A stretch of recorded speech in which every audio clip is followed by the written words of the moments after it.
이순신 3부입니다. 1부와 2부를 먼저 보고 오세요. 유튜브 채널 큐레이터심을 검색하시면 쉽게 찾으실 수 있습니다. 그럼 바로 시작합니다. 1597년 명나라와 외 사이의 강화회담이 결렬되자 본국으로 건너갔던 왜군이 다시 침입하여 정유재란이 일어났다. 이순신은 이미 준비하고 있었다. 이순신은 적을 경멸할 기회가 다시 왔음을 기뻐하고 전투 준비에 만전을 기했다. 하지만 세상일은 그리 호락호락하지 않았다. 출세의 눈이 어두운 원균의 모험과 왜군의 모략으로 이순신은 누명을 쓰고 옥에 갇히는 몸이 되었던 것이다. 보니시 소서행정의 부하이며 이중간첩인 요시라라는 자가 경상우병사 김응서에게 갑도 가등청정가 어느 날 바다를 건너올 것이니 수군을 시켜 이를 사로잡을 것을 은밀히 알려오자 조정에서는 통제사 이순신에게 이를 실행하라는 명령을 내렸다. 외에 기열한 흉기였다. 이순신은 이것이 적의 흉기인 줄 알았지만 명령을 받았기 때문에 어쩔 수 없이 출동하였다. 군대에서 특히 왕권 국가인 조선에서 왕명을 어기는 것은 있을 수 없는 일이었기 때문이었다. 갑토는 이미 수일 전에 서생포에 들어온 뒤였다. 이때 마침 조정에서도 이순신의 친구인 영의정 유성룡을 몰아내려는 자들이 있었다. 이순신은 유성룡이 전라저수사로 추천한 사람이라 이를 구실로 먼저 그가 모함을 당하게 되었다. 경상우수사 옹균 같은 이는 이순신에 대해 한층 더 노골적인 불만을 가졌던 상황이기 때문에 이순신을 모함하는 소를 올렸다. 상소를 받은 선조는 돌아가는 실정을 정확하게 파악하지 못하여 원균의 상소말을 믿고 크게 노하여 이순신이 명령을 어기고 출전을 지연하였다는 죄를 들어 그에게 벌을 주고 원균으로 하여금 그 직을 대신하게 하였다. 선조실록에는 당시에 이순신에 대해 죽여야 마땅하다라고 기록되어 있다. 선조의 이러한 결정은 이순신 개인에게 다시 되돌릴 수 없는 엄청난 죄를 짓는 순간이 되었고 조선이라는 나라를 잃을 뻔한 최악의 판단이었으며 왕으로서의 자신의 위신을 크게 하락시키며 후손들에게 대대로 조선왕조 최악의 왕 중 한 명으로 불리게 되는 주요한 원인이 되었다. 조정은 이순신을 처벌하기 위해 크게 4가지 제목을 들었는데 다음과 같다. 조정을 기만하고 임금을 무시한 채 이순신이 영웅이 되는 것이 배가 아프다. 적을 토벌하지 않고 나라를 저버린 채 잘 모르는 우리지만 우리 뜻에 따라라. 다른 사람의 공을 빼앗고 모함한 죄. 원균 같은 우리 편이 잘 돼야 한다. 방자하여 꺼려함이 없는 채 암튼 넌 싸가지가 없어. 유성룡은 끝까지 통제사의 적임자는 이순신밖에 없으며 만일 한산도를 잃는 날이면 호남지방 또한 지킬 수 없습니다 하고 간청하였지만 정세 판단에 어두운 선조가 그것을 받아들일 리 없었기에 이순신을 잡아들이라는 명령말을 내렸다. 조정에서 온갖 누명을 만들고 있던 상황에 이순신은 전선을 거느리고 가덕도 앞바다에 있었는데 선조의 바보같은 명령을 받고 본영인 한산도로 돌아와 진중을 정리하고 원균에게 직위를 인계하였다. 당시 한산도에는 밖에 있는 군량미를 제외하고도 9,914석의 군량이 있었으며 화약은 4,000근, 충통은 각 선척에 적재한 것을 제외하고도 300자루나 되었다. 모두 이순신이 전쟁을 대비하여 확보해놓은 전쟁물자였다. 영남 지방을 순시하던 도치철사 리오닉은 이순신이 체포되었다는 소식을 듣고 왜군이 두려워하는 것은 우리의 수군인데 이순신을 바꾸고 원규를 보내서는 안 된다고 반대하는 치계를 올렸지만 허사였다.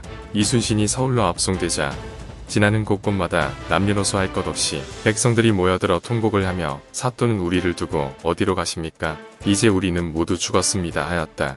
국민 모두가 아는 사실을 왜 선조와 조정만 몰랐을까? 정말 몰랐던 것일까? 알면서 누명을 씌운 것일까?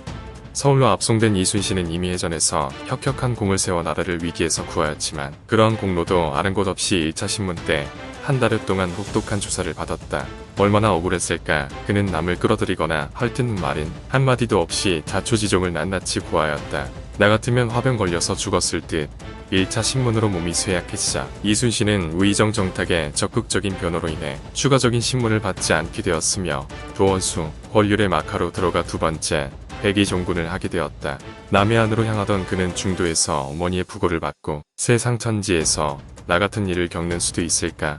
일찍이 죽는 것만 같지 못하다라고 한탄하면서 잠시 들러 성복을 마친 다음 슬픔을 이기고 다시 남쪽으로 향하였다. 그해 7월 드디어 선조와 조정을 제외한 온 국민이 우려했던 상황이 벌어지고 만다. 이순신을 모함하여 삼도수군 통제사가 되어 이순신이 잘 정비해놓은 군대와 충분히 모아놓은 전쟁 자산을 독차지해버린 원균이 왜군의 유의전술에 빠져 거저 7천량에서 전멸에 가까운 패배를 당했다. 이순신이 힘써 길러온 무적함대와 한산도의 군비는 그 형체를 알아볼 수 없을 만큼 처참하게 파괴되었다. 이 얼마나 어처구니 없는 상황인가. 이 상황에 대한 책임을 누가 져야 하는 것인가. 초기에서 이 소식을 들은 이순신은 우리가 믿은 것은 오직 수군인데 그같이 되었으니 다시 희망을 걸 수 없게 되었구나 하며 통곡하였다.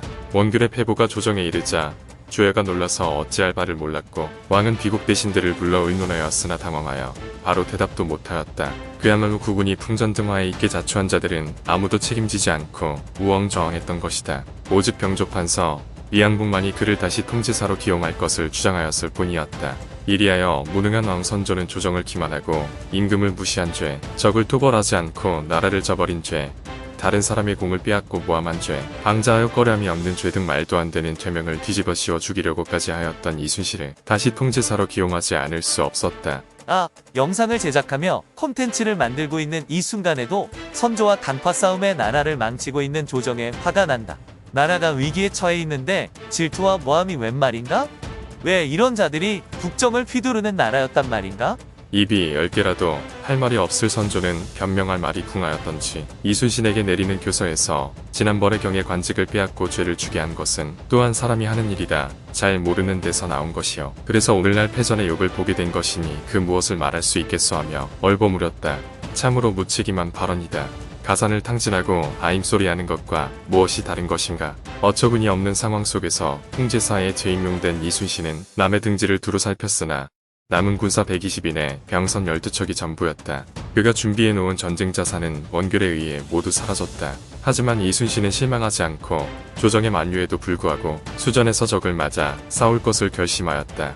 아무리 이순신이라 한들 고민이 없었겠는가. 억울함과 원통함에 기가 찰 상황이지만 이순신은 자신에게 주어진 상황을 현명하게 대처해 나간다.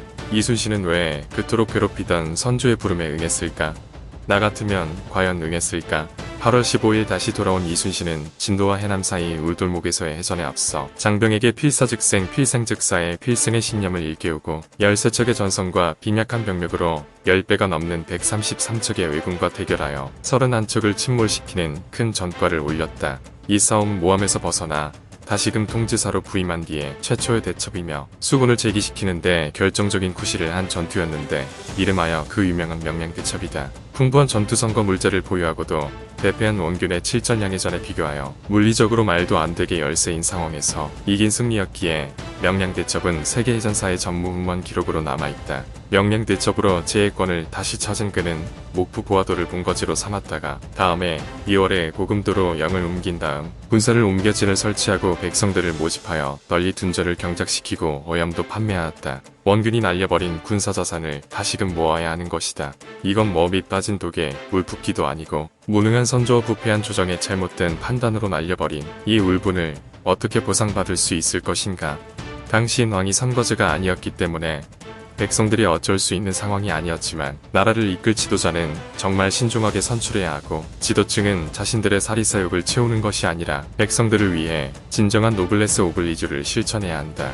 국민들은 항상 지도층이 잘하고 있는지 면밀히 판단해야 하고 자원이 부족하고 똑똑한 머리와 빠르고 정확한 손밖에 없는 우리나라가 주변을 둘러싸고 있는 열강들 속에서 강자로 살아남을 수 있는 방법이다. 다시 본론으로 돌아가서 이순신이 돌아왔다는 소식이 알려지면서 장병들이 다시 모여들고 난민들도 줄을 이어 돌아와서 수만가를 이루게 되었으며 군진의 위용도 예전 한산도 시절에 비하여 10배를 능가할 수 있게 되었다. 이렇듯 단시일에 제해권을 회복하고 수군을 재기시킬 수 있었던 것은 오로지 이순신의 탁월한 능력 때문인 것으로 판단할 수 있지 않을까. 왜군은 명량해전에서 패배한 이후 육전에서도 계속 고전하였다. 다음해 8월 부요토미 히데여 풍신수길과 병사하자 왜군은 더 이상 전쟁을 치를 이유가 없어져서 순천 등지로 집결하면서 철수작전을 서둘렀다. 이 소식을 접한 이순신은 명나라 수군도도 지인과 함께 1598년 9월 고금도 수군 진영을 떠나 노량 근해에 이르렀다. 명나라 육군장 묘정과 수륙합동작전을 표외교에 주둔하고 있는 왜군 보니시 소사행장의 부대를 섬멸하기 위함이었다. 보니시는 수륙 양면으로 위협을 받게 되자 지인에게 뇌물을 바치고 퇴로를 열어줄 것을 호소하였다. 이에 지인은 고니시가 마지막으로 요청한 통신선 한 척을 빠져나가게 하고 이순신에게 그 사실을 알렸다. 남의 나라에서 일어난 전쟁이니 지인의 입장에선 배 한 척 보내준 게 무슨 대수냐고 생각했을 것이다. 다시금 자주적인 국방이 중요함을 깨닫는다. 보니시는 통신선으로 사천 등지의 시마스 도진 이용과 연락해남에 부산 등지에 있는 왜군 수군의 구호를 받아 조선과 명나라의 연합수군을 협공하면서 퇴각하려는 생각이었다. 그러한 고니 씨의 전략을 잘 알고 있는 이순신은 지인을 꾸짖고 함께 진영을 재정비해 왜군을 맞아 경멸하기로 하였다. 이순신은 수년간 우리 땅을 유린해온 왜군을 곱게 돌려보낼 수 없었다. 모두가 이순신과 같은 마음이면 참 좋았겠으나 전쟁이 지겨워진 명나라와 우리 조정은 복수보다는 전쟁을 빨리 마무리하고 싶어 했다. 노량에서의 전쟁이 이순신이 이끄는 조선 수군의 승리로 끝난다고 하더라도 상관의 명령을 어겼다는 억지로 이순신은 목숨을 잃을 수도 있는 상황이었다. 이순신을 시기하고 질투하는 사람들이 조정에 넘쳐났기 때문이다. 하지만 이순신은 동요하지 않았다. 어쩌면 이순신은 출정하기 전부터 자신의 안위보다는 군인으로서의 마지막을 전쟁터에서 맞이하기로 결정했을지도 모른다. 11월 18일 밤 이순신의 예견대로 하동이 노량수로 왜그 등지에는 500여 척의 외선이 집결해 협공할 위세를 보였다. 200여 척의 조명연합수군을 거느린 이순신은 이 원수만 무찌른다면 죽어도 한이 없습니다. 고 하늘에 빌고 전투태세에 들어갔다. 1598년 11월 19일 그는 함대를 이끌고 물러가는 적선을 향하여 맹공을 가하였고 이것을 감당할 수 없었던 왜군은 고화도에서 좌충우돌하는 등 많은 선적을 잃으며 수많은 사상자가 발생했다. 그러나 선두에 나서서 군을 지휘하던 이순신은 왜군이 쏜 유탄에 맞았다. 자신의 죽음을 직감한 그는 마지막 순간까지 싸움이 바야흐로 급하니 내가 죽었다는 말을 삼가라 하고 조용히 눈을 감았다.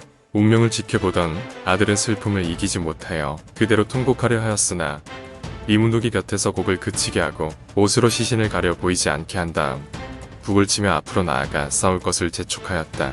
군서들은 통지사가 죽은 사실을 미처 모른 채 기운을 내어 분전하여 물러나는 왜군을 대파하였으며 모두들 죽은 순신이 산 왜군을 물리쳤다. 묘외쳤다. 그의 죽음이 알려지자 모든 백성들이 애통해하였다. 이순신, 그가 지켜준 나라, 대한민국, 그가 그토록 지키고자 했던 나라는 어떤 나라였을까? 내가 살고 싶은 나라는 어떤 나라인가? 끝까지 함께해 주셔서 감사합니다.